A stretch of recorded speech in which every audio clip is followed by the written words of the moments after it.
আসসালামু আলাইকুম সবাইকে। শীত কিন্তু চলেই এসেছে, সাথে চলে এসেছে নতুন সব সবজি। সেই সবজি দিয়ে পাতলা খিচুড়ি রান্না করেছি আজকে। এখানে আমি সবজিগুলোকে আমার ঘরে যা সবজি ছিল, মূলা, ফুলকপি, তারপর হচ্ছে সিম, এগুলো সবকিছুই, আলু, তারপর এগুলো সবকিছু আমি হালকা সটে করে নিয়েছি। সাথে দিয়েছিলাম মুগ ডাল আর মসুরের ডাল। আর মুরগির মাংস ভুনা করব, সেটা ভিজিয়ে রেখেছিলাম। তো এখানে আমি চাল সবকিছু ধুয়ে তারপরে সবজিগুলোকে হালকা সটে করে তারপর এখানে দিয়ে দিচ্ছি হচ্ছে মানে যা মসলা লাগবে। তার এখানে দিয়েছি হচ্ছে হলুদ, মরিচ, ধনে গুঁড়া, জিরা গুঁড়া, তেল, আদা রসুন বাটা, তারপরে দিয়েছি হচ্ছে মানে পর্যাপ্ত পরিমাণে লবণ। সবকিছু একসাথে মিক্স করে তারপর এখানে আমি গরম পানি দিয়ে খিচুড়িটাকে বসিয়ে দিব।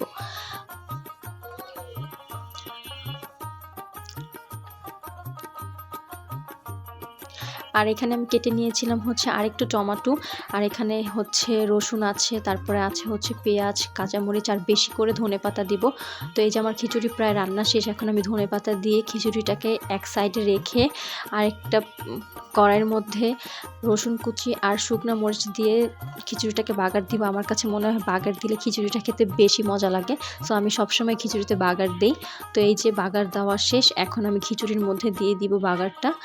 আর বিশ্বাস করবেন না, খিচুড়িটা অনেক বেশি মজা হয়েছিল। সাথে ছিল মুরগির মাংসর ভুনা। ভিডিওটা কেমন লাগলো অবশ্যই কমেন্ট করবে।